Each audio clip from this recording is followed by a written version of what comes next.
नमस्कार दोस्तों। आप अभी जो सुनने जा रहे हैं वह कोई सामान्य बात नहीं है। यह केवल एक ज्ञान नहीं, यह एक आंतरिक दरवाजा है। एक ऐसा द्वार जो तब खुलता है जब इंसान जीवन की ऊपरी परतों से थककर भीतर उतरने को तैयार हो जाता है। अगर आपके जीवन में सब कुछ होते हुए भी कोई खालीपन है, अगर कभी कभी सुबह उठते ही ऐसा लगता है जैसे कोई अदृश्य शक्ति आपको पुकार रही है, तो समझ लीजिए यह वही क्षण है। इस वीडियो को आप तब तक मत छोड़िएगा जब तक आपके भीतर कोई हलचल ना हो जाए, क्योंकि जो आप अब भी सुनने जा रहे हैं वह आपको उसी ऊर्जा से जोड़ सकता है जो ब्रह्मांड को चला रही है। ब्रह्म मुहूर्त, यह शब्द जितना छोटा है उसका रहस्य उतना ही विराट है। आर्षियों ने इसे अमृत बेला कहा, लेकिन क्या आपने कभी सोचा है कि उन्होंने इस समय को इतना विशेष क्यों माना? सच तो यह है कि ब्रह्म मुहूर्त कोई धार्मिक रीति नहीं है। यह तो ब्रह्मांड की सबसे रहस्यमयी भाषा में लिखा एक निमंत्रण है, एक ऐसा मौन संदेश जो केवल उसी को सुनाई देता है जो वास्तव में सुनना चाहता है। जब रात और दिन एक दूसरे से मिलते हैं, जब पूरी सृष्टि सोई होती है, जब हवा तक ठहर जाती है, उस समय केवल एक ही चीज जागती है और वह है आपकी आत्मा की आवाज। पर प्रश्न यह है, क्या केवल उस समय जागना ही पर्याप्त है? क्या केवल आंखें खोल लेना ही ब्रह्मांड के द्वार खोल देता है? बिल्कुल नहीं। वह समय आपको मौका देता है, पर आपको कदम तो स्वयं बढ़ाना होगा, और उस पहले कदम का नाम है प्रार्थना। अब आप सोच सकते हैं, प्रार्थना तो हम रोज करते हैं, उसमें नया क्या है? यही तो रहस्य है। अधिकतर लोग प्रार्थना को एक क्रिया समझते हैं, एक मांगने का तरीका। लेकिन असली प्रार्थना मांगती नहीं, वह केवल जोड़ती है उस शक्ति से जो हर जगह है, पर हमें तभी मिलती है जब हम खुद को खो देते हैं। ब्रह्म मुहूर्त में की गई प्रार्थना सबसे शक्तिशाली क्यों होती है? क्योंकि उस समय मन सबसे शांत होता है, और जब मन शांत होता है तब आत्मा बोलने लगती है। क्या आपने कभी उस क्षण को महसूस किया है जब आप किसी गहरी परेशानी में होते हैं और अचानक कोई भी शब्द आपके लिए छोटा पड़ जाता है? जब आप बोलना चाहते हैं लेकिन आपके पास बोलने को कुछ नहीं होता, वही असली प्रार्थना है। प्रार्थना वह नहीं जो शब्दों से निकलती है, असली प्रार्थना वह होती है जो आह बनकर निकलती है, जो एक गहरे मौन से उठती है और सीधे उस शक्ति तक पहुंचती है जिसे आपने कई नामों से पुकारा है। ईश्वर, ब्रह्म, आत्मा, प्रेम। ब्रह्म मुहूर्त में आपको बस इतना करना है, जब आपकी आंख खुले तो कोई शोर मत कीजिए। किसी मोबाइल, घड़ी, मंत्र या किसी रीति की आवश्यकता नहीं। केवल एक गहरी सांस लीजिए और मन में बिना कहे कहिए, हे ईश्वर, मैं उपस्थित हूं, मुझे सुनो, मैं अब भागना नहीं चाहता, मुझे तुम्हारा अनुभव चाहिए। यह शब्द जितने सरल हैं उतनी ही गहराई इनमें छुपी है। इन्हें धीरे धीरे कहें, जैसे कोई अपने भीतर उतर रहा हो। फिर केवल मौन में बैठिए, ना कुछ सोचिए, ना कुछ अपेक्षा रखिए। आप देखेंगे कि कुछ क्षणों बाद एक अद्भुत अनुभव आपके चारों ओर फैलने लगेगा। एक शांति, एक कोमल ऊर्जा, एक ऐसी उपस्थिति जिसे शब्दों में बांधा नहीं जा सकता। इसी को अनुभव कहते हैं, और यही अनुभव आत्मा के लिए भोजन है। ब्रह्म मुहूर्त की सबसे बड़ी शक्ति यही है। वह आपको बाहरी दुनिया से खींचकर आपकी आंतरिक दुनिया में ले जाती है, और जब आप पहली बार उस मौन की गहराई में बैठते हैं तो कोई चमत्कार घटता है। आप देखेंगे कि प्रार्थना अब शब्दों की जरूरत नहीं महसूस करती, वह तो अब आपकी उपस्थिति बन जाती है। अब अगला सवाल यह है, क्या इस मौन में बैठे रहना ही पर्याप्त है? क्या इस अनुभव को और गहरा किया जा सकता है? हाँ, किया जा सकता है। जब आप मौन में बैठते हैं और भीतर हलचल शुरू होती है, तो अगला प्रश्न उठता है, अब आगे क्या? क्या इस मौन में कोई और रहस्य छुपा है? हाँ, छुपा है, और यही उस अनुभव का अगला द्वार है। ब्रह्म मुहूर्त का समय केवल शांत बैठने के लिए नहीं है।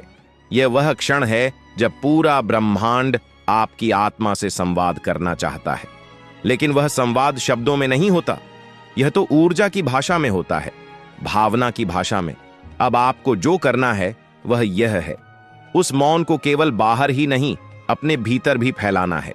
जैसे आप आंखें बंद करते हैं और कोई अंतरिक्ष में उतरता चला जाता है, उसी तरह अपने भीतर उतरना शुरू कीजिए। आप पाएंगे कि एक समय बाद शरीर का अनुभव मिटने लगता है। आप बैठे हैं लेकिन लग रहा है जैसे आप हैं ही नहीं, केवल एक हल्की उपस्थिति है। यही वह बिंदु है जहां आत्मा जागने लगती है। पर यह कैसे होगा? बहुत सरल है। जैसे ही आप गहरी सांस लेकर शांति से बैठ जाते हैं, अपने हृदय के केंद्र पर ध्यान ले आइए। कोई कल्पना नहीं करनी है, बस वहां ध्यान रखें, जैसे कोई किसी दीपक की लौ को देख रहा हो। अब मन ही मन एक सरल वाक्य दोहराइए, मैं ईश्वर से जुड़ना चाहता हूं, मैं ईश्वर का अनुभव करना चाहता हूं।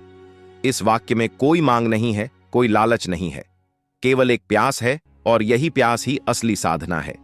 अब आप देखिए, कुछ ही समय में आपके मन में विचार धीमे होने लगते हैं।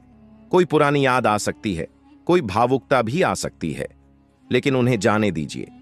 हर बार अपने ध्यान को उसी वाक्य पर ले आइए, धीरे धीरे शांत भाव से। यही दोहराना ध्यान की शुरुआत है। और अब एक रहस्य की बात जानिए। ब्रह्म मुहूर्त में यदि आप यह साधारण अभ्यास लगातार 7 दिन करें, तो आपका अंतर्मन धीरे धीरे चेतन होने लगता है। आप दिन भर अधिक शांति अनुभव करते हैं। अचानक आपको लगेगा कि छोटी छोटी बातें जो पहले चुभती थीं, अब उनका कोई असर नहीं होता। यह कोई मानसिक बदलाव नहीं, यह आत्मिक जागरूकता की शुरुआत होती है। फिर एक समय ऐसा आता है जब आप ध्यान में बैठते हैं और आपको ऐसा लगता है कि कोई और भी वहां है, कोई अदृश्य शक्ति जो आपको देख रही है, जो आपके हृदय की धड़कनों को सुन रही है। वहीं से शुरू होता है ईश्वर से संवाद। और इस संवाद का कोई नियम नहीं होता, यह कोई शब्दों से नहीं होता, कोई आवाज नहीं आती, पर फिर भी आपको अनुभव होता है कि कोई उत्तर दे रहा है, कभी एक भाव के रूप में, कभी एक विचार के रूप में, कभी एक शांति की तरंग के रूप में। अब आप पूछेंगे, क्या यह केवल कल्पना है? नहीं, कल्पना और अनुभव में फर्क होता है। कल्पना वह है जो हम चाहते हैं, अनुभव वह है जो बिना चाहे घटता है। ब्रह्म मुहूर्त में जब आप यह साधना शुरू करते हैं, तो आप केवल एक प्रयोग नहीं कर रहे, आप अपने जीवन की दिशा बदल रहे हैं। क्योंकि जब आत्मा जागने लगती है, तब जीवन के प्रश्न छोटे लगने लगते हैं। आप कोई बड़ी दौड़ में शामिल नहीं रहते, बल्कि आप उस शांति को खोजने लगते हैं जो सब कुछ होते हुए भी मिलती नहीं। और अब अगला प्रश्न उभरता है, क्या इस प्रार्थना और मौन के अनुभव को और गहरा किया जा सकता है? क्या आत्मा और ईश्वर के बीच कोई सीधा संवाद संभव है? क्या कोई विशेष विधि है जिससे आप ब्रह्मांड की ऊर्जा को अपनी चेतना में अनुभव कर सकते हैं? जब आत्मा तैयार हो जाती है तो ईश्वर स्वयं उसके पास आता है। लेकिन उस क्षण को पहचानना सबसे बड़ा रहस्य है। यह कोई साधारण अनुभव नहीं होता। यह ना तो आंखों से दिखता है, ना कानों से सुनाई देता, पर फिर भी यह सबसे स्पष्ट अनुभव होता है। ईश्वर से संवाद एक सूक्ष्म तरंग की तरह होता है, जिसे केवल शांत हृदय ही पकड़ सकता है। जैसे रेडियो की एक खास फ्रीक्वेंसी होती है, उसी तरह ब्रह्म मुहूर्त का समय उस दिव्य फ्रीक्वेंसी को पकड़ने का श्रेष्ठ समय है। उस समय ब्रह्मांड की हर लहर मानो आपके अंदर उतरने को तैयार होती है। बस जरूरत है एक सच्चे मौन और सजगता की। अब प्रश्न आता है, क्या कोई विधि है जिससे इस संवाद को अधिक गहरा और स्पष्ट किया जा सके? हाँ, एक प्राचीन विधि है प्रार्थनात्मक मौन। यह कैसी होती है? सुबह ब्रह्म मुहूर्त में जागने के बाद पहले 5 मिनट शांति से बैठिए। कोई शब्द ना बोलिए, कोई विचार ना पकड़िए। अब अपने हृदय से केवल एक भावना प्रकट कीजिए, हे परमात्मा, मैं तैयार हूं, मुझे अनुभव करवाओ। फिर आंखें बंद रखिए और केवल प्रतीक्षा कीजिए। यह प्रतीक्षा कोई बेचैनी नहीं है, यह प्रेम से भरी हुई प्रतीक्षा है। जैसे कोई प्रिय आत्मा आने वाली हो और आप उसके स्वागत में मौन खड़े हो। धीरे धीरे आपको भीतर हल्का सा कंपन महसूस होगा, एक शांति की लहर जो शरीर से निकलकर आसपास फैलती है। यह वही संकेत है कि आप ईश्वर की तरंग से जुड़ रहे हैं। फिर अगला चरण आता है ध्यान से संवाद का। अब गहरी सांस लेकर अपना ध्यान सिर के बीचों बीच केंद्रित कीजिए, जिसे सहस्त्रार चक्र कहते हैं। वहां कोई कल्पना नहीं करनी है, बस ध्यान केंद्रित करना है और वहीं पर मन ही मन यह भावना रखें, हे परम चेतना, यदि तुम हो तो मुझे अनुभव करवाओ, मैं खाली हूं, तैयार हूं। यह वाक्य कोई मंत्र नहीं, बल्कि आत्मा की पुकार है। इसे जब आप सच्चे भाव से दोहराते हैं तो धीरे धीरे आप देखेंगे आपके विचार मिटने लगते हैं और तभी एक अनोखा अनुभव होता है। जैसे कोई हल्की रोशनी भीतर चमकती है या कोई अदृश्य हाथ सिर पर रखता है, और यही है संवाद की शुरुआत। यह अनुभव किसी चमत्कार की तरह नहीं होता, बल्कि बहुत स्वाभाविक होता है। आप रोना चाहें तो रो सकते हैं, हंसी भी आ सकती है, या केवल मौन में बैठे रहना अच्छा लग सकता है। ये सब संकेत हैं कि ईश्वर ने आपके भीतर प्रवेश किया है। और अब एक रहस्य जानिए, जब यह पहली बार घटता है तो मन शंका कर सकता है, यही मन की आदत है। लेकिन इस अनुभव को बार बार दोहराइए और हर बार वह गहराता जाएगा और धीरे धीरे संवाद स्पष्ट होता जाएगा। कभी उत्तर एक विचार में मिलेगा, कभी किसी अनजान भाव में, कभी किसी दृश्य में। फिर आप पाएंगे कि आपके जीवन के प्रश्न स्वयं हल होने लगे हैं। आपने किसी से कुछ नहीं पूछा, फिर भी उत्तर मिल गया, क्योंकि अब आप ईश्वर से बात करना सीख चुके हैं। अब अगला प्रश्न यह होगा, क्या इस अनुभव को इतना मजबूत किया जा सकता है कि दिन भर भी ईश्वर से जुड़ाव बना रहे? क्या ध्यान केवल सुबह का अभ्यास नहीं, बल्कि 24 घंटे की स्थिति बन सकता है? जब ब्रह्म मुहूर्त का अनुभव इतना गहरा हो जाए कि वह केवल सुबह की साधना ना रह जाए, बल्कि पूरे दिन की अनुभूति बन जाए, तब आप समझ जाइए कि आप केवल ईश्वर से मिल नहीं रहे, आप अब उसी में जी रहे हैं। यह कोई साधारण बात नहीं है। यह वह अवस्था है जहां ध्यान अब एक अभ्यास नहीं, बल्कि स्वाभाविक स्थिति बन जाता है। अब प्रश्न यह है कि यह संभव कैसे है? दिन भर ईश्वर से जुड़ाव बनाए रखने के लिए एक सरल लेकिन शक्तिशाली विधि है स्मरण और प्रतीति का अभ्यास। सुबह ब्रह्म मुहूर्त में जो अनुभव आप करते हैं, उसे केवल वहीं ना छोड़ें। जैसे ही आपकी आंखें खुलती हैं, मन से वही भाव दोहराइए जो आपने ध्यान में अनुभव किया था। हे ईश्वर, मैं अब भी तुम्हारे साथ हूं। फिर दिन के प्रत्येक कार्य में उसी भाव को लेकर प्रवेश कीजिए। उदाहरण के लिए, जब आप हाथ धोते हैं तो बस एक पल रुककर मन में कहिए, यह स्पर्श भी तेरे ही जल का है। जब आप भोजन करते हैं तो भीतर से कहिए, यह स्वाद भी तेरे ही प्रसाद का है। जब किसी से मिले तो सोचिए, इस व्यक्ति के भीतर भी वही आत्मा है जो मेरे भीतर है। यह कोई कल्पना नहीं है, यह चेतना की निरंतरता है। धीरे धीरे आपके भीतर एक नया चमत्कार प्रकट होगा। आपका मन हल्का रहने लगेगा। आपको किसी बात पर जल्दी क्रोध नहीं आएगा। छोटी छोटी बातों में भी प्रेम और मौन प्रकट होने लगेगा। आप देखेंगे कि जैसे जैसे दिन बीतता है, आपकी ऊर्जा गिरने की बजाय स्थिर बनी रहती है। और जब आप रात में बिस्तर पर लेटते हैं तो अचानक महसूस होता है कि आज का दिन केवल समय नहीं था, वह एक दिव्य अनुभव था, क्योंकि आपने हर क्षण ईश्वर को याद किया और उन्होंने हर क्षण आपको छुआ। अब एक गहरे अनुभव की तैयारी कीजिए, वह है संपूर्ण समर्पण। क्योंकि दिन भर ईश्वर से जुड़े रहने की स्थिति को स्थायी बनाने के लिए आपको अपने भीतर के नियंत्रण को छोड़ना होगा। जब तक आप जीवन को अपनी योजना से चलाना चाहते हैं, तब तक वह दिव्यता आपसे छुपी रहेगी। लेकिन जैसे ही आप कहेंगे, हे प्रभु, जो हो रहा है वही होना चाहिए, मैं तेरी इच्छा में विश्राम करता हूं, तो ईश्वर आपके जीवन की हर गतिविधि को अपनी उपस्थिति से भर देंगे। यही वह अवस्था है जिसे योगी सहज ध्यान कहते हैं। अब ध्यान करना नहीं पड़ता, ध्यान स्वभाव बन जाता है। आप कुछ भी करें, चलना, बोलना, खाना, काम करना, सब कुछ एक दिव्यता में नहाया हुआ लगता है। और यह स्थिति संभव है यदि आपने ब्रह्म मुहूर्त को केवल एक समय नहीं, बल्कि एक स्थिति के रूप में अपनाया। लेकिन अब अगला प्रश्न उभरता है, क्या कोई साधारण व्यक्ति भी इस दिव्यता को अनुभव कर सकता है? क्या एक सामान्य गृहस्थ जो ध्यान में बहुत गहरे नहीं गया, वह भी इस परम अवस्था को प्राप्त कर सकता है? सवाल यही है, क्या एक साधारण मनुष्य जो दिन भर की भागदौड़, परिवार, काम और जिम्मेदारियों में उलझा रहता है, वह भी ब्रह्म मुहूर्त की दिव्यता को अपने जीवन में उतार सकता है? क्या ईश्वर का स्पर्श केवल योगियों, सन्यासियों या एकांतवासियों के लिए ही है? उत्तर सीधा है, नहीं। ईश्वर किसी विशेष वेशभूषा, पद या जीवन शैली के पीछे नहीं छुपे हैं। वे वही हैं जहां आप हैं। प्रश्न केवल इतना है, क्या आप उन्हें आमंत्रित कर रहे हैं? ब्रह्म मुहूर्त को अपने भीतर लाने के लिए आपको पहाड़ों में जाने की आवश्यकता नहीं, आपको केवल एक विशेष मौन को अपनाने की आवश्यकता है, भीतर का मौन।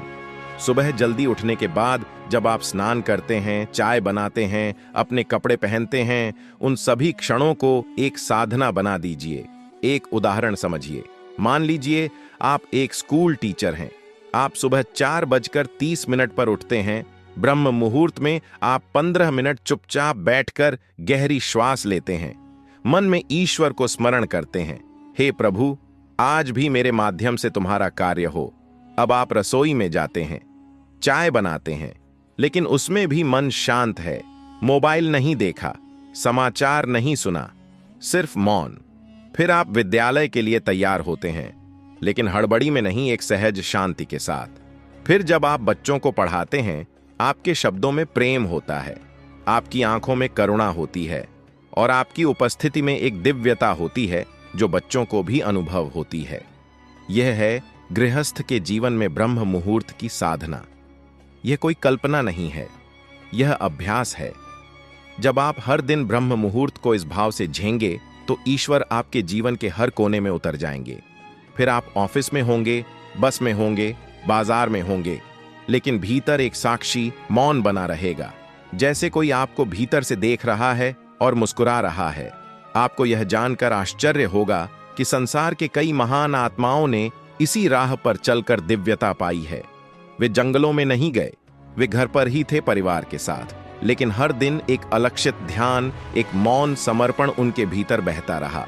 अब प्रश्न उठता है, क्या यह मौन समर्पण संभव है जब जीवन में समस्याएं हो, तनाव हो, दर्द हो? क्या ब्रह्म मुहूर्त की यह साधना तब भी काम करती है जब परिस्थितियां विपरीत हो, जब जीवन में दुख होता है, जब अंदर कोई पीड़ा चुपचाप बह रही होती है? तब बहुत मुश्किल होता है। सुबह उठना, मौन होना, ईश्वर से जुड़ना। मन भागता है, सोचता है, परेशान रहता है। ऐसे में कोई कहे कि ब्रह्म मुहूर्त में ध्यान करो, मौन रहो, तो वह केवल एक सुझाव नहीं बल्कि एक चुनौती बन जाता है। लेकिन यहीं से असली साधना शुरू होती है। जब मन भारी हो और फिर भी आप सुबह उठे, जब आंखों में आंसू हो लेकिन आप मौन में बैठे, जब कुछ अच्छा ना लग रहा हो फिर भी आप ईश्वर को धन्यवाद कहें। यही वह क्षण होता है जब आप सबसे ज्यादा ईश्वर के निकट होते हैं। ब्रह्म मुहूर्त कोई जादू नहीं है, यह एक अवसर है, एक ऐसा समय जब ब्रह्मांड स्वयं आपकी मदद करता है, आपके भीतर के शोर को शांत करने में। कल्पना कीजिए, आपने रात भर किसी चिंता में नींद पूरी नहीं की, फिर भी आप सुबह 4:30 पर उठे। आपने आंखें बंद की और बस एक बात कही, हे प्रभु, आज मेरी शक्ति कम है लेकिन मेरा समर्पण उतना ही गहरा है। बस इतना कहना ही एक शक्तिशाली साधना है। ईश्वर को आपकी ताकत नहीं चाहिए, उन्हें चाहिए आपका सच। यदि आप टूटे हुए हैं तो टूटे हुए रूप में ही उनके पास आइए। यदि आप अकेले हैं तो उसी एकांत से उन्हें पुकारिए, और यदि आप रोना चाहते हैं तो ब्रह्म मुहूर्त की नीरवता में रो लीजिए, क्योंकि यह वह समय है जब सृष्टि सुनती है, जब आकाश में ऊर्जा बहुत कोमल होती है। आपका हर आंसू एक प्रार्थना बन जाता है। महर्षि पतंजलि ने कहा है, सिद्धियां केवल तब नहीं मिलती जब आप पूर्ण हो, बल्कि तब भी जब आप अपूर्ण होकर भी सत्य से जुड़े रहते हैं। तो ब्रह्म मुहूर्त में आपको कुछ सिद्ध करना नहीं, बस सच होना है। हर दिन सुबह यह कहिए, मैं जैसा हूं वैसा ही तेरा हूं, और बस इतना ही कहने से भीतर एक परिवर्तन शुरू होता है। धीरे धीरे आपके दुख मौन में घुलने लगते हैं। जैसे सुबह की पहली रोशनी अंधकार को धीरे धीरे हटाती है, वैसे ही ब्रह्म मुहूर्त की साधना आपके भीतर के अंधेरे को शांत करने लगती है। और जब एक दिन आप इसी मौन में बैठे होंगे और अचानक भीतर से शांति की एक लहर उठेगी, तब आप समझेंगे कि दुख भी ईश्वर की सीढ़ी था। अब प्रश्न उठता है, क्या यह शांति केवल ध्यान में ही मिलती है, या फिर जागृत अवस्था में चलते फिरते बोलते हुए भी ईश्वर से जुड़ा जा सकता है? क्या ब्रह्म मुहूर्त की साधना केवल उस कुछ मिनटों के ध्यान तक सीमित है, या फिर यह कोई बीज है जिसे सुबह बोया जाता है और पूरे दिन वह भीतर ऊर्जा देता रहता है? सच यह है कि ब्रह्म मुहूर्त की साधना केवल ध्यान का समय नहीं है, यह तो पूरे दिन को दिव्यता से भर देने वाला अमृत है। जैसे सूरज केवल सुबह की रोशनी नहीं देता, बल्कि पूरे दिन की दिशा तय करता है, ठीक वैसे ही ब्रह्म मुहूर्त में किया गया संकल्प, ध्यान और मौन आपके पूरे दिन को एक गहरी ऊर्जा देता है। मान लीजिए आपने सुबह 4 बजे उठकर 10 मिनट मौन ध्यान किया। उस दौरान आपने कोई मंत्र दोहराया, मैं ईश्वर के साथ हूं, फिर आपने गहरी श्वासों के साथ अपनी भीतरी बेचैनी को महसूस किया, उसे स्वीकार किया और कुछ नहीं किया, केवल मौन में बैठे रहे। अब आपने दिन की शुरुआत की, लेकिन कुछ बदला बदला सा था। अब आप जल्दी प्रतिक्रिया नहीं देते, अब आप शब्दों को सोचकर कहते हैं, अब आप थोड़ा धीरे बोलते हैं। आपके परिवार के लोग नोटिस करते हैं कि आप शांत हैं। कोई झगड़ा करता है तो भी आप चुप रहते हैं। क्यों? क्योंकि ब्रह्म मुहूर्त की वह ऊर्जा अब भी आपके भीतर बह रही है। यही है असली साधना। ध्यान में जो अनुभव हुआ वही दिन भर व्यवहार में उतरे। यह कोई कठिन चीज नहीं है, यह एक अभ्यास है। शुरुआत में आप शायद केवल 1 घंटे तक उस ऊर्जा को अपने भीतर रख पाएंगे, फिर धीरे धीरे 3 घंटे, फिर पूरा दिन। कुछ दिन बाद आप पाएंगे कि आप शांति में रहना पसंद करने लगे हैं, शोर से दूर, व्यर्थ की बातों से दूर। अब टीवी की आवाज चुभने लगती है, मोबाइल की घंटियां खटकती हैं और मौन में बैठना प्रिय लगने लगता है। यह वही संकेत है कि ब्रह्म मुहूर्त अब आपके भीतर उतरने लगा है। आप अब ब्रह्म मुहूर्त में नहीं जागते, बल्कि ब्रह्म मुहूर्त आप में जागने लगा है। आपके भीतर अब दिन भर एक मौन बहता है, जैसे कोई बहुत पुरानी नदी जो सबको शांत करती है लेकिन कोई आवाज नहीं करती। अब प्रश्न यह है, जब यह मौन इतना सुंदर है तो क्या इसे गहराया जा सकता है? क्या हम इस मौन के भीतर प्रवेश कर सकते हैं और कुछ ऐसा पा सकते हैं जिसे शब्दों में व्यक्त नहीं किया जा सकता? ब्रह्म मुहूर्त का मौन केवल शांति नहीं, बल्कि आत्मा की गहराइयों तक पहुंचने का एक द्वार बन सकता है। हम इस मौन के भीतर क्या खोज सकते हैं? मौन कोई खालीपन नहीं होता, यह एक द्वार होता है भीतर प्रवेश का। जब बाहरी आवाजें थम जाती हैं तो जो आवाज सबसे पहले उभरती है वह है आत्मा की, लेकिन उसकी भाषा अलग होती है। वह ना तो शब्दों में बोलती है, ना विचारों में। वह संकेत देती है, और इन संकेतों को समझने के लिए हमें भीतर पूरी तरह शांत होना पड़ता है। ब्रह्म मुहूर्त का समय वह क्षण होता है जब ब्रह्मांड स्वयं शांत होता है। यह केवल आप शांत नहीं होते, बल्कि चारों दिशाओं में मौन फैल जाता है। पक्षी अभी जागे नहीं होते, मोबाइल नहीं बजते, कोई मैसेज नहीं आता, और बाहर की दुनिया अब भी नींद में होती है। ऐसे में जब आप बैठते हैं तो आपकी आत्मा को पहली बार साफ साफ सुनाई देता है। इसलिए ब्रह्म मुहूर्त में ध्यान केवल ध्यान नहीं है, यह तो संवाद है। एक ऐसा संवाद जो बिना शब्दों के होता है। ईश्वर और आत्मा के बीच आपका काम सिर्फ इतना है, उसे सुनने के लिए उपस्थित रहना, ना कुछ सोचना, ना कुछ करना, केवल मौन बनकर बैठे रहना, जैसे किसी बहुत पुराने मंदिर में बैठे हों और कोई अनसुनी सी घंटी अंदर बज रही हो। धीरे धीरे आप देखेंगे कि उस मौन में कुछ दृश्य उभरते हैं, कभी बचपन की कोई स्मृति, कभी कोई गहरी भावना, कभी कोई अनजानी छवि। यह सभी आपकी आत्मा की परछाइयां हैं जो ब्रह्म मुहूर्त की रोशनी में अब स्पष्ट दिखाई देने लगती है। यदि आप प्रतिदिन इस मौन में उतरे तो एक दिन ऐसा भी आता है जब शब्दों के बिना कोई उत्तर मिलने लगता है। आप कोई प्रश्न करते हैं और भीतर से सहज ही एक शांति उतरती है, जैसे किसी ने कह दिया हो सब ठीक है। ब्रह्म मुहूर्त का वास्तविक रहस्य है, यह केवल शरीर की नींद से जागना नहीं, यह आत्मा की नींद से जागना है। अब अगला प्रश्न यह है, क्या हम इस मौन की भाषा को और अधिक स्पष्ट रूप से समझ सकते हैं? क्या कोई विशेष अभ्यास है जो इस संवाद को और मजबूत बना सके? ध्यान का सबसे गहरा स्तर तभी शुरू होता है जब आप केवल बैठते नहीं, बल्कि भीतर पूरी तरह उपस्थित रहते हैं। ब्रह्म मुहूर्त में जब आप ध्यान में बैठे तो शुरुआत आंखें बंद करके एक सरल बात से करें, मैं अब ईश्वर से मिलने आया हूं। यह कोई कल्पना नहीं, एक आंतरिक संकल्प है, जैसे आप किसी परम प्रिय से मिलने जा रहे हों। जब भाव जागेगा तभी मौन में भी गहराई आएगी। इसके बाद सबसे पहला अभ्यास है प्राण शक्ति को देखना, अपने सांसों पर ध्यान केंद्रित करना, बिना बदले केवल उन्हें देखना, महसूस करना कि सांस कैसे शरीर में आती है, कैसे जाती है। ब्रह्म मुहूर्त की शुद्ध वायु केवल शरीर को नहीं, आत्मा को भी स्पर्श करती है। यह सांसें साधारण नहीं है, यह एक एक करके आपके भीतर की धूल को साफ कर रही है।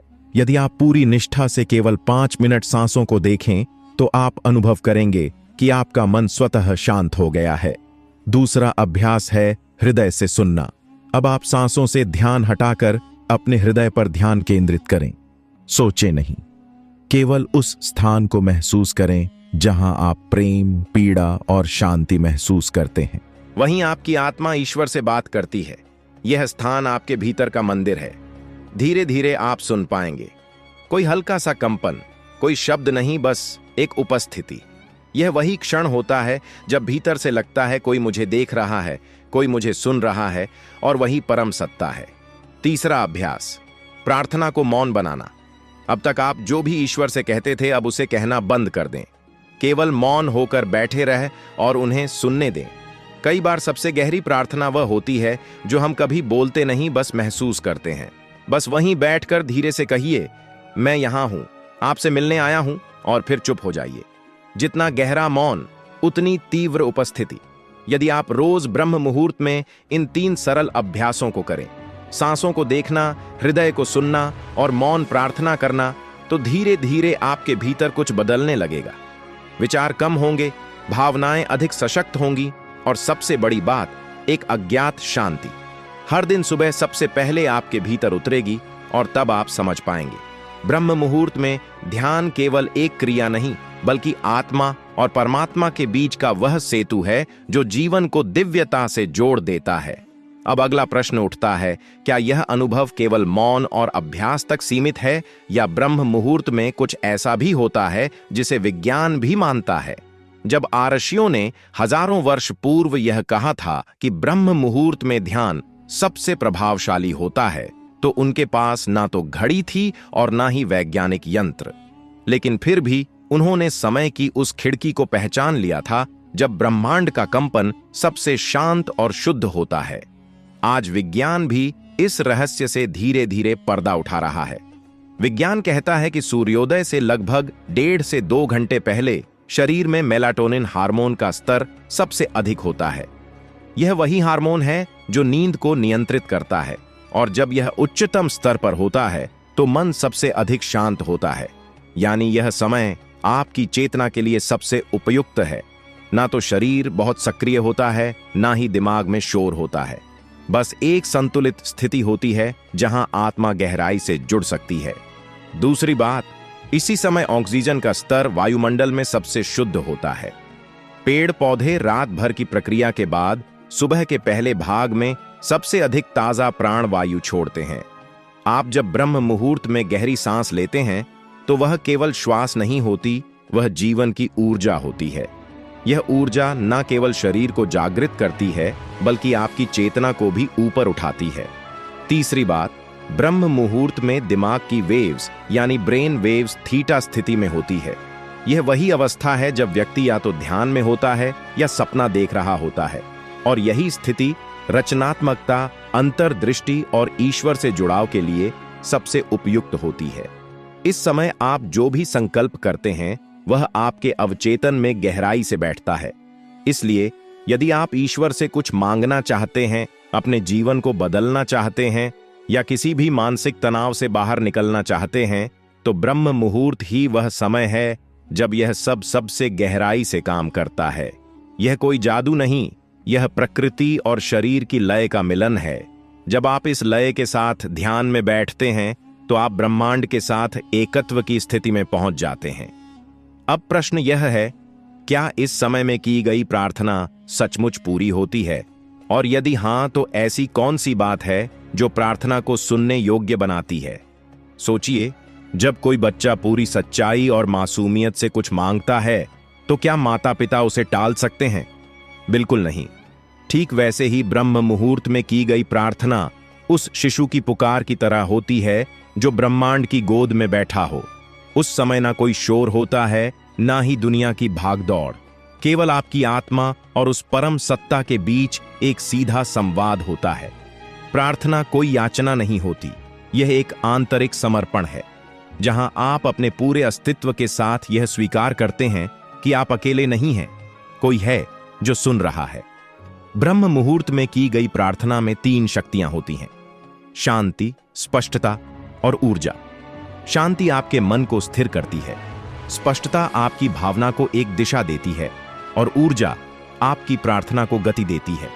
जब आप इस समय में आंखें बंद करते हैं और दिल से कहते हैं, हे प्रभु, मुझे मार्ग दिखाइए, तो यह केवल एक वाक्य नहीं होता, यह एक कंपन बन जाता है जो ब्रह्मांड के सूक्ष्म स्तर पर गूंजता है। और ब्रह्मांड का नियम है, जो कंपन जितना शुद्ध होता है उसकी प्रतिक्रिया उतनी ही गहरी होती है। इसलिए जब आप ब्रह्म मुहूर्त में प्रार्थना करते हैं तो वह प्रार्थना शब्द नहीं रहती, वह एक जीवंत शक्ति बन जाती है जो आपके भाग्य की दिशा को मोड़ सकती है। लेकिन अब सवाल यह उठता है, प्रार्थना करते समय हमारा मन बहुत भटकता है। कई बार हम शब्द तो बोलते हैं लेकिन दिल उसमें डूबा नहीं होता। तो फिर ऐसी प्रार्थना का क्या असर होगा? बहुत से लोग प्रार्थना करते हैं लेकिन प्रार्थना करते समय उनका मन दूसरी जगह होता है। होठ हिल रहे होते हैं लेकिन हृदय मौन होता है। यही कारण है कि उनकी प्रार्थना एक आदत बन जाती है लेकिन अनुभव नहीं बन पाती। परंतु ब्रह्म मुहूर्त में यदि आपने एक बार भी पूरी श्रद्धा से पूर्ण समर्पण के साथ एक सच्ची पुकार लगा दी तो वह पुकार ब्रह्मांड को हिला सकती है। तो कैसे करें ऐसी प्रार्थना? इसका रहस्य है भावना के साथ एकाग्रता। आंखें बंद करें और सबसे पहले अपने हृदय की गति को महसूस करें। फिर एक गहरा श्वास लें और अपने भीतर यह भाव जगाएं कि मैं अकेला नहीं हूं, कोई मुझे देख रहा है, मुझे सुन रहा है। इसके बाद कोई लंबा मंत्र ना दोहराएं, सिर्फ अपने सरल शब्दों में कहें, हे परमात्मा, मैं आपके बिना कुछ नहीं हूं, मार्ग पर चलने की शक्ति दीजिए, मुझे उस उद्देश्य का स्मरण कराइए जिसके लिए आपने मुझे जन्म दिया। यदि आपने यह भाव रखते हुए कहा तो फिर चाहे आप सिर्फ इतना ही बोले, धन्यवाद प्रभु, वह भी आपके जीवन में चमत्कार ला सकता है। ध्यान रहे, प्रार्थना का प्रभाव उसकी लंबाई से नहीं, उसकी गहराई से तय होता है। अगर आप एक ही वाक्य को 10 बार दोहराएं लेकिन हर बार उसमें वही गहराई हो तो वह प्रार्थना भीतर के सारे द्वार खोल सकती है। और जब आप रोज ब्रह्म मुहूर्त में एक ही स्थान पर बैठकर उसी भाव से प्रार्थना करते हैं तो वह स्थान भी ऊर्जा से भरने लगता है। वह जगह आपकी आत्मा की संगति बन जाती है, जहां बैठते ही मन स्थिर होता है और प्रार्थना गहराने लगती है। लेकिन कई लोगों को यह भ्रम होता है कि जब वे प्रार्थना करते हैं उन्हें तुरंत उत्तर मिलना चाहिए। यदि कुछ दिनों तक कुछ नहीं हुआ तो वे रुक जाते हैं। पर क्या आपने कभी यह सोचा है कि बीज को वृक्ष बनने में समय लगता है? वैसे ही प्रार्थना का फल भी धीरे धीरे भीतर उगता है। अब हम जानेंगे कि ब्रह्म मुहूर्त में की गई प्रार्थना का उत्तर कैसे और किस रूप में आता है और कैसे आप उसे पहचान सकते हैं। बहुत से लोग ईश्वर से प्रार्थना करते हैं लेकिन वे यह नहीं जानते कि उसका उत्तर किस रूप में आता है। वे आसमान से कोई आवाज आने की प्रतीक्षा करते हैं या चमत्कारिक रूप से कोई घटना घटने की उम्मीद रखते हैं। लेकिन ईश्वर का उत्तर अक्सर बहुत सूक्ष्म होता है, इतना कि अगर आप सच में सजग ना हो तो आप उसे पहचान ही नहीं पाएंगे। जब आप ब्रह्म मुहूर्त में प्रार्थना करते हैं तो पहला उत्तर होता है भीतर की शांति। अचानक मन का हल्का हो जाना, बिना किसी कारण के एक सुकून का अनुभव होना, यह संकेत है कि आपकी प्रार्थना सुनी जा चुकी है। दूसरा संकेत है आपकी सोच में परिवर्तन। आप अचानक उन बातों को समझने लगते हैं जो पहले आपको उलझन में डालती थीं। जो निर्णय लेने में कठिनाई हो रही थी उसमें भीतर से स्पष्टता मिलने लगती है। यह ईश्वर का उत्तर है, वह आपकी बुद्धि को प्रकाशित कर रहा है। तीसरा संकेत है बाहर की दुनिया से आने वाले संकेत। अचानक आपको किसी पुस्तक के पन्नों में, किसी व्यक्ति की बातों में या किसी पुराने गीत में वही वाक्य सुनाई देता है जिसकी आपको जरूरत थी। यह कोई संयोग नहीं, यह ब्रह्मांड द्वारा भेजा गया उत्तर है। कभी कभी ईश्वर सीधे उत्तर नहीं देता बल्कि आपको एक दिशा दिखाता है। जैसे कोई कहता है आज ब्रह्म मुहूर्त में टहलो या इस मंत्र को जपो, और जब आप उस दिशा में चलते हैं तो वही रास्ता आपकी प्रार्थना का उत्तर बन जाता है। लेकिन सबसे बड़ा उत्तर होता है आपके भीतर एक शक्ति का उदय। बिना किसी बाहरी परिवर्तन के जब आपके भीतर एक नई ऊर्जा, नई प्रेरणा और एक गहरी समझ पैदा हो तो जान लीजिए यह वही उत्तर है जिसका आप वर्षों से इंतजार कर रहे थे। ध्यान रखें, ईश्वर का उत्तर शब्दों में नहीं, अनुभवों में आता है। वह आपको महसूस कराता है कि अब आप अकेले नहीं हो, और जब एक बार यह अनुभूति हो जाए तो फिर जीवन की हर दिशा में बदलाव आने लगता है। अब हम जानेंगे कि इस प्रार्थना और उत्तर के अनुभव को कैसे रोजाना और गहरा किया जाए, ताकि यह एक दिव्य आदत बन जाए और आपका जीवन भीतर से बदल जाए। ब्रह्म मुहूर्त में उठकर प्रार्थना करना एक साधारण काम नहीं है। यह आत्मा की भाषा में ईश्वर से संवाद करना है। लेकिन यह संवाद तभी गहरा होता है जब वह नियमित और आत्मा से जुड़ा हो। इसके लिए सबसे पहली आवश्यकता है नियत समय और एक ही स्थान। हर दिन एक ही स्थान पर ब्रह्म मुहूर्त में बैठने से उस जगह की ऊर्जा दिव्य होने लगती है। वहां एक सूक्ष्म शक्ति इकट्ठा होती है और हर दिन वह शक्ति आपको और अधिक भीतर खींचती है। इसे राशियों ने स्थल शुद्ध कहा है। इसका अर्थ है वह जगह अब केवल आपके और ईश्वर के बीच की हो गई है। दूसरी बात है प्रार्थना से पहले का मानसिक वातावरण। प्रार्थना कोई शब्दों का खेल नहीं, बल्कि भावनाओं की अभिव्यक्ति है। यदि आप प्रार्थना से पहले कुछ देर गहरी श्वास लेकर अपने मन को शांत कर लें, तो आपकी हर बात सीधे आत्मा से निकलती है और वही आत्मा ईश्वर तक पहुंचती है। अब तीसरी बात आती है प्रार्थना की गहराई। बहुत से लोग कहते हैं, हे भगवान मेरी मदद करो, लेकिन वे यह नहीं समझते कि ईश्वर को प्रभावित करने के लिए भाव की आवश्यकता होती है, शब्दों की नहीं। यदि आप बिना बोले भी अपने दिल की पीड़ा या प्रेम को सच्चे भाव से महसूस करते हैं, तो वह प्रार्थना कहीं अधिक असर करती है। हर दिन प्रार्थना करते समय यह कल्पना कीजिए कि आप ईश्वर के सामने बैठे हैं। उनका हाथ आपके सिर पर है, वे मुस्कुरा रहे हैं। अब जो भी आप कहेंगे वह सुना ही जाएगा। यह कल्पना नहीं, एक आंतरिक सच्चाई है। बस आप उसे देख नहीं पा रहे, लेकिन महसूस कर सकते हैं। अब आखिरी और सबसे महत्वपूर्ण बात, प्रार्थना के बाद का मौन। बहुत लोग प्रार्थना करके तुरंत उठ जाते हैं, लेकिन असली उत्तर उसी मौन में आता है जो प्रार्थना के बाद मन में उतरता है। इसलिए कम से कम 2 मिनट आंखें बंद कर बैठिए। कुछ ना सोचिए, कुछ ना बोलिए, बस उस मौन को अनुभव कीजिए। यहीं पर ईश्वर बोलते हैं।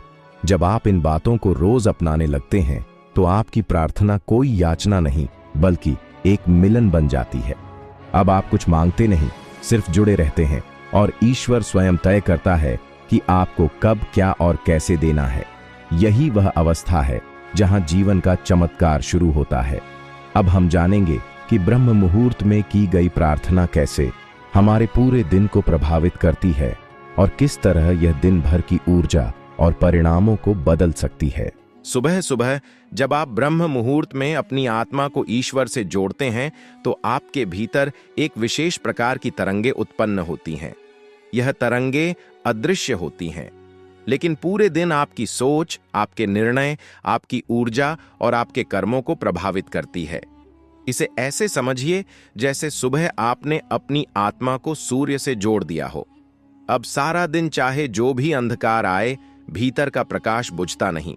जिन लोगों की सुबह ब्रह्म मुहूर्त की प्रार्थना से शुरू होती है, वे निर्णयों में भ्रमित नहीं होते, बातें दिल पर नहीं लेते, और सबसे महत्वपूर्ण बात, वे बाहरी परिस्थितियों के अनुसार नहीं, भीतर के केंद्र से जीते हैं। और यही वह रहस्य है जिससे साधारण मनुष्य भी असाधारण शक्ति के साथ जीवन जी सकता है।